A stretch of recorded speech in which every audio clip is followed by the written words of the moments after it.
আপনাদের সকলকে আমন্ত্রণ জানাচ্ছি আমার আজকের আলোচনা শুনবার জন্যে। মূলত আজ বাংলাদেশের রাজনীতির অত্যন্ত গুরুত্বপূর্ণ একটি বিষয় নিয়ে আলোচনা করব।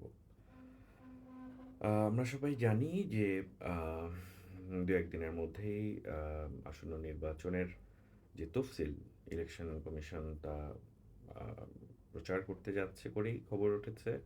এবং আহ, প্রধান নির্বাচন কমিশনার তিনি জাতির উদ্দেশ্যে ভাষণও রাখবেন এ সংক্রান্ত একটি তথ্য গণমাধ্যমে প্রচার ও প্রকাশ হয়েছে। এখন এই নির্বাচন নিয়েই সকলের জল্পনা কল্পনা কেমন হতে যাচ্ছে নির্বাচন। মূলত আমার বিশ্লেষণ, যেটা আমার মনে হয় তা হচ্ছে যে এই নির্বাচনে সবচেয়ে গুরুত্বপূর্ণ ভূমিকা রাখবে যে দলটি, সেটি হচ্ছে জামায়াতে ইসলাম বাংলাদেশ। জামাতে ইসলাম বাংলাদেশকে নিয়ে নানা ধরনের আলোচনা সমালোচনা অনেক কিছুই আছে। আহ, তাদের ভূমিকা নিয়ে বিভিন্ন সময়ে বিভিন্ন ধরনের বিতর্ক আছে। আহ, বিতর্ক বলবো না, আমি বলবো যে আলোচনা সমালোচনা আছে। তবে এই নির্বাচনের জন্য সবচেয়ে বড় ট্রাম্প কার্ড হতে যাচ্ছে জামাত ইসলাম, যা আমার বিশ্লেষণে মনে হয়। সেটা হতে পারে যে বর্তমানে বাংলাদেশের অন্যতম আরেকটি বৃহৎ রাজনৈতিক দল আওয়ামী লীগ নেই মাঠে, সেই কারণে, মূলত সে কারণেই হচ্ছে। তবে হচ্ছে, তারাই সবচেয়ে বড় ট্রাম্প কার্ড হতে যাচ্ছে এই নির্বাচনে। এখন কেন এই প্রশ্নটি উঠছে যে আহ, নির্বাচন কেমন হতে যাচ্ছে? কারণ নির্বাচন কেমন হতে যাচ্ছে তার উপর সবচেয়ে বেশি প্রভাব যে দলটির আছে বা ফেলবে, সেটি হচ্ছে জামায়াত ইসলাম। বিএনপির রাজনীতি বর্তমানে আমার মনে হচ্ছে অনেকটা অনিশ্চয়তার মধ্যে চলছে। একদিকে বিএনপির যিনি নেত্রী, সাবেক প্রধানমন্ত্রী বেগম খালেদা জিয়া, তিনি অসুস্থ অবস্থায় আছেন। অন্যদিকে বিএনপির ভারপ্রাপ্ত চেয়ারম্যান জনাব তারেক রহমান, তিনিও দেশে নেই, দেশে আসতে পারছেন না।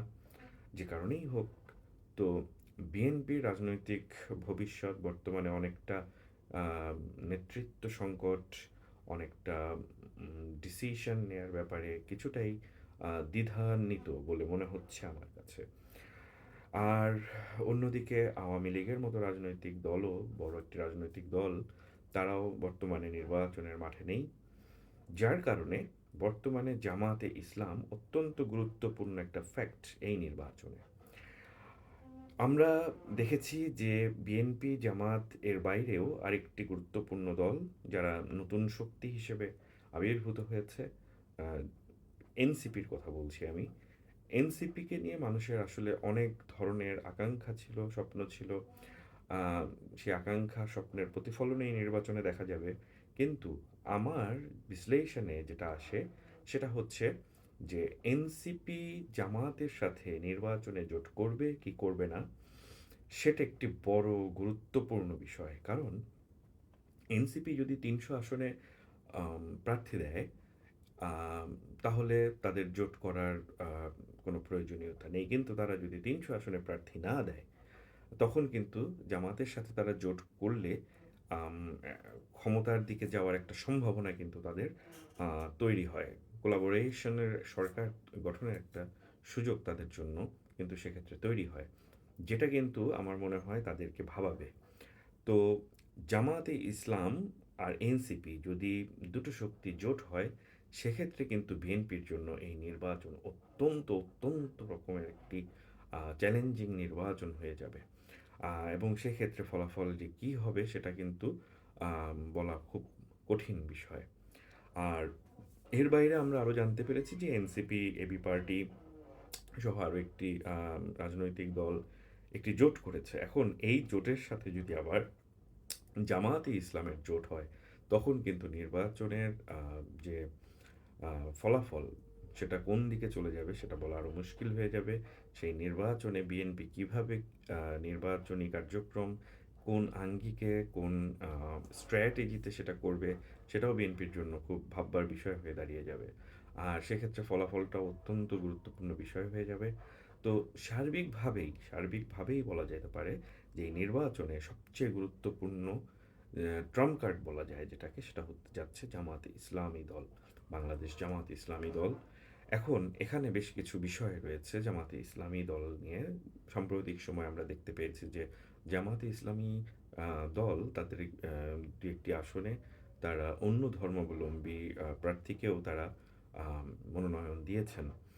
আহ, এখন এই বিষয়টাও আবার মানুষের কাছে কিভাবে পৌঁছাবে, মানুষ কিভাবে নিবে, জনগণের সেন্টিমেন্ট কিভাবে কাজ করবে, সেটাও কিন্তু এক্ষেত্রে একটি গুরুত্বপূর্ণ বিষয়। যদি এই বিষয়গুলো মানুষের মনে আম, একটু ভিন্নভাবে কাজ করে, তখন কিন্তু আসলে জামাতে ইসলামীও কিন্তু একটি বড় ধরনের নির্বাচনী চ্যালেঞ্জের মধ্যে পড়ে যেতে পারে।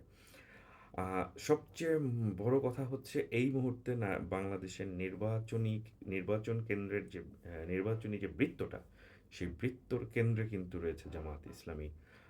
আর এর মধ্যে আরও রয়েছে এনসিপি, এর মধ্যে আরও রয়েছে এবি পার্টি। আর আমি কিন্তু শুরুতেই বলেছি যে বিএনপি অন্যতম বড় একটি দল বাংলাদেশের, কিন্তু বিএনপি বর্তমানে আমার মনে হচ্ছে তারা বেশ কিছুটা সংকটাপন্ন অবস্থাতেই রয়েছে। নির্বাচনের আম, ফলাফলের ক্ষেত্রেও আমার মনে হচ্ছে যে বিএনপির অনেক আম, কিছু ভাববার বিষয়ে চলে আসে সেক্ষেত্রে। তো সার্বিকভাবে যেটা বলবো যে আমরা দেশের জনগণ একটি সুষ্ঠু সুন্দর নির্বাচন দেখতে চাই।